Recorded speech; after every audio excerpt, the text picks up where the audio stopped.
ఏం బాబాయ్ జగన్మోహన్ రెడ్డి గారు ఏంది ఎన్నికల్లో యుద్ధం జరగాల్సిందే అంటున్నారు. ఏందంటే ఈ యుద్ధాలు కూడా ఏందంటారు? ఆయనకి యుద్ధమే కావాల్సింది. యుద్ధమే కావాల్సింది. ఎవరు చేతులు కట్టుకొని ఎవరు ఊరుకోరు. మేము కూడా చేస్తాం యుద్ధం. మా నాయకులు కూడా మొత్తం లైన్లోకి వస్తారు. ఎవడికి ఎవడు దాడవడం ఆయన నియోజకవర్గంలో అక్కడ ఆయన చూసుకోవటమే కానీ ఇటు వచ్చి ఆయన ఎవడోళ్ళు ఆయన వాళ్ళు ఏమీ కాదు. యుద్ధం చేస్తే ఎవడి చేతులు కట్టుకొని కూర్చుంటాడు. బొబ్బిల్లో పెద్ద పులికి ఎదురు తిరిగిందాడు కుందేలు. అంతే ఎదురు తిరగకుండా చేతులు కట్టుకుని అన్నాడు యుద్ధం చేస్తాడు. చేతులు కట్టుకున్నా తాకు ముడుచుకొని పోతాడు. అంత తప్పితే ఏమీ లేదు. ఏంటంటారు అసలు ఆయన ఎప్పుడైనా సరే యుద్ధం అనే మాట తప్పితే ప్రశాంతంగా ఎన్నికలు జరుపుదాం సామరస్యంగా ఉందాం అనే మాట ఎందుకు రాదంటారు? ఆయన మంచివాడు అయితేగా, మంచి నాయకుడు అయితే మంచి మాటలు వస్తాయి. యుద్ధం అనే మాట చంద్రబాబు నాయుడుకి వచ్చిద్దేమో చూడు. లేదు ఎప్పుడైనా కానీ లేదు వాడిని బడగొడతామని కానీ వాడిని మూసేద్దామని కానీ వాడిని చంపేద్దామని కానీ అనే మాట ఆయనకు వద్దేమో చూడు. ఒక ఇల్లు బడగొడదామని అంటాడేమో చూడు. ఏదైనా రోడ్లు ఎలంబరం చేద్దాం, మొత్తం గుంటల మెట్టలు లేకుండా రైతులకు రోడ్లు బాగా బోషప్పు చేస్తే ప్రయాణికులు బాగా వెళ్తారు అనేది ఉంది. ఈయనకి ఆడుంది. ఈయనకి ఎవరిని చంపుదామా ఎవరిని నరుకుదామా ఇది తప్పితే రెండోది లేదు. ఈయన ఏదో నేను బాగలేస్తానంటున్నాడు. ఏమీ లేదు. మొత్తం తోక ముడుచుకొని పోవడమే. ఆయన యుద్ధం చేస్తాడు. ఎవరు ఏం చేస్తాడు యుద్ధం? ఎవరు తడుస్తాడు వెనక్కి? నలుగురిని చంపుతావు, ఐదోవాడు ఏం చేస్తాడు వెనక మళ్ళా గదులు కట్టుకొని కూర్చుంటాడా? అది ఏమి లేదు. ఆయన వల్ల ఏదే లేదు. మరి మాటలతో బెదరగొడతామే. మాటలకి ఎవ్వడో బెదరడు. బెదిరే టైం వెనకపోయింది అంతే. ఇప్పుడు బెదరరు. ఇదంతా బెదిరింపే అంటారు. అంతా బెదిరింపే. ఆయన చేసేది ఏమీ లేదు. ఇది మొత్తం బెదిరింపే. మొత్తం మా రాజధానిలోకి రమ్మను మనం ఆయన్ని పోలీసు బలగంతో దేంతో రమ్మను మనం ఎట్టాడుకుంటారో చూడు. ఇప్పుడు మొన్న అమ్మటి రాంబాబు పేరునాని వచ్చారుగా, వచ్చిందో అని అందరికి తెలియదు. లేకపోతే గొడ్డలో కర్రలతో బయలుదేరే వాళ్ళు కూడా ఊరుకోరు. అంత ఏది ఇచ్చాడు అనమాట వాళ్ళని. మామూలు ఎదుపు కాదు. ఆడవాళ్ళని అంత కొట్టాడు. ఎక్కడ పడితే అక్కడే కొట్టించాడు జనాన్ని చేత. ఎందుకు ఊరుకుంటారు? కడుపు మండిన వాళ్ళు ఇలా ఆడవాళ్ళు తిరగబడతారు.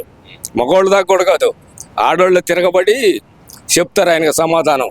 ఆయన్నే రమ్మను మనం. జగన్మోహన్ రెడ్డినే రమ్మను మనం. అంటున్నాడు పాదయాత్ర ఉండిద్ది అంటున్నాడు కదా. పాదయాత్రలో రాజధానిలోకి వచ్చినాక ఆయన రాళ్లబారు ఎవరు పెట్టకుండా పొమ్మను మనం చూద్దాం. అది ఆయన చరిత్ర ఏమీ లేదు. ఆయన తల్లిని చెల్లిని ఎల్లగొట్టి బయటికి వెళ్ళగొట్టి ఆయన ఎంత పెద్ద మనిషి? ఎవరికి పెద్ద మనిషి? ఆయన ఏం చేస్తాడు? పరిపాలన ఎట్లా చేస్తాడు? ఆయనకి ఎవరు వేస్తారు ఓట్లు? ఎవడో ఏడో వాళ్ళకి ఓట్లు వేసేది ఎవడు? పొలం చేను చెట్టు లేనివాడు వేస్తాడు.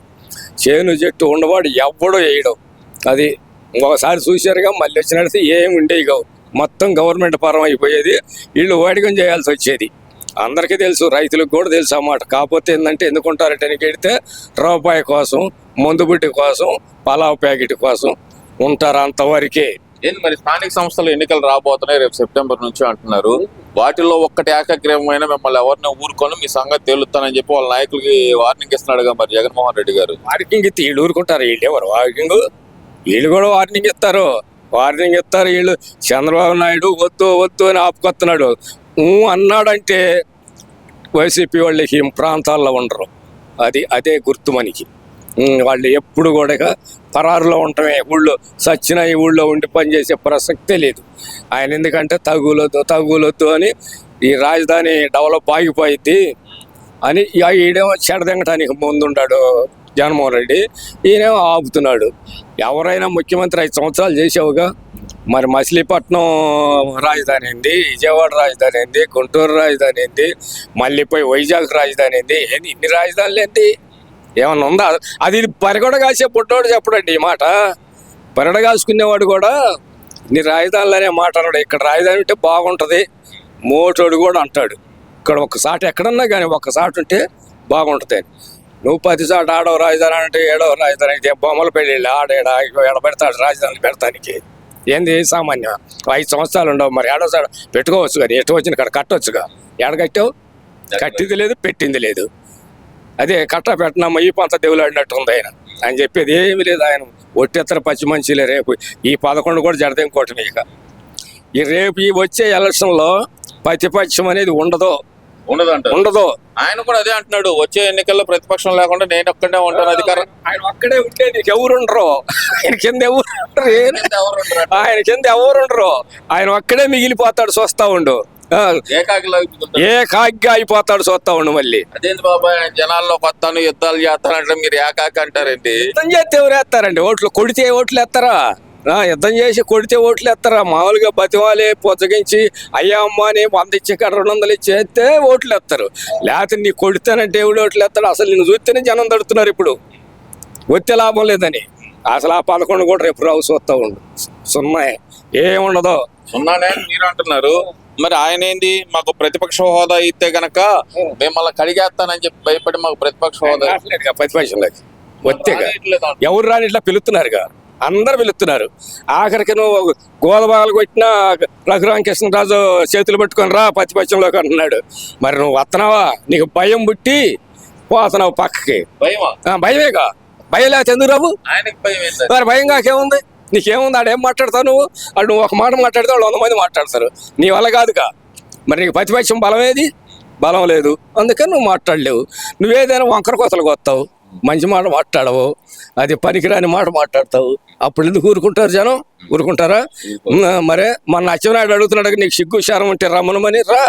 ఇప్పుడు అచ్చెన్నాయుడు గారిని ఉద్దేశించి బొత్స సత్యనారాయణ గారును దువ్వాడ శ్రీనివాస్ వీళ్ళిద్దరూ ఆంబోతు అని మాట్లాడటం, రైతులకు ఎరువులు కూడా అందించలేకపోతున్నారని మాట్లాడటం ఎలా చూడాలంటారు? నిజంగానే అందించలేకపోతున్నారు ఎరువులు.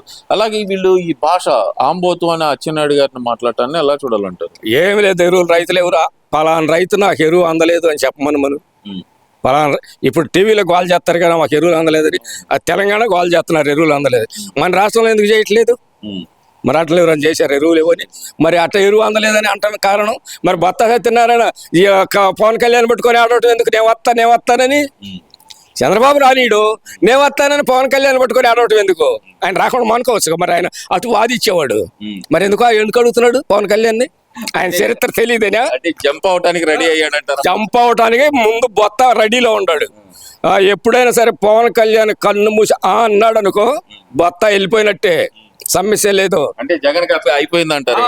జగన్ పార్టీలో ఉండడు ఆయన, ఎప్పుడో సర్దుకుంటాడు. అది మొత్తం ముందు రెడీలో కాసుకొని ఉన్నాడు. ఎప్పుడు పవన్ కళ్యాణ్ రమ్మంటాడా పోదామా అని. టీడీపీలో ఎవరు రమ్మని నాదు లేడు, అందుకని బత్తా ముందే జరబడతాడు. బత్తా ఏం లేదు, పోతాడు. బత్తా అడుగుతున్నాడు, పోతాడు. పవన్ కళ్యాణ్ బతి వాదుకుంటున్నాడు.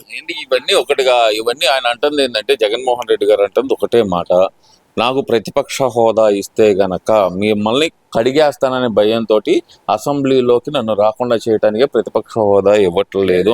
బలం ఏది ఆయనకి? 11 సీట్లు బలం ఏది? అంటే ఆయన ఎందుకు 11 సీట్లు? 10 పార్టీల్లో మిగిలిన పార్టీ ఒక్కడే కదా, నాకు 10 ఉన్నాయి కదా అంటున్నాడు. 10 ఉంటే మరి ఏది? నువ్వు వచ్చి జీతాలు తీసుకుంటున్నావు, అన్ని బాగానే తీసుకుంటున్నావు, సంతకాలు పెట్టకుండా జీతాలు తీసుకుంటున్నావు, దొంగ సంతకాలు పెట్టిపోతున్నావు. మరి నువ్వు జీతాలు తీసుకుంది ఆడ ప్రతిపక్షం లేనప్పుడు తీసుకోకుండా ఉండొచ్చుగా, ఎందుకు తీసుకుంటున్నా? అవి డబ్బు ఎక్కువ కదా, డబ్బు తీసుకోవచ్చు. డబ్బుకు పార్టీ లేదు, మనిషికే పార్టీ. నువ్వు వాదాలో రాలేదు, ప్రతిపక్షంలో రమ్మని పిలుస్తున్నారుగా. పిలవంది ఎవరు నాకు చెప్పు? చంద్రబాబు నాయుడు గూటెత్తున్నాడు రమ్మనమని. నువ్వు ప్రతిపక్షంలో వాదించేవాడి పీకేవాడి వచ్చి పీకొచ్చుగా, ఏందో ఏం పీకుతావు? మరి ఎందుకు రావట్లేదు? నువ్వు కారణం అంటే భయపడ్డాడు అంటారా? భయపడే, ఆయనకి భయమే జగన్మోహన్ రెడ్డికి. భయం అంటే ఏం చేశాడు ఆయన? ఏం తెలుస్తాడు?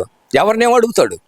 వచ్చి ప్రతిపక్షంలోకి వస్తాడు, జనంలోకి వస్తాడు, ఏం అడుగుతాడు? ఏం పని చేసామని అడుగుతాడు? మన నాయకుడు అడుగుతున్నాడు, వాళ్ళ నాయకుడు అంటున్నాడుగా. మనం జనంలో పోయి ఓట్లు అడగాలంటే ఏం మొహం పెట్టుకొని అడగాలి, మనం ఏం చేసాం, ఎవరికి ఏం చేసాం అని అంటున్నాడు. మరి నేనేం చేశాడు? ఎవరికి ప్రతిపక్షంలో పోతే నువ్వు వాళ్ళని పని చేశానని చెప్పాలి కదా. ఏం చేస్తాడు? లేదంటారు. లేదు, జగన్మోహన్ రెడ్డికి అవకాశమే లేదు.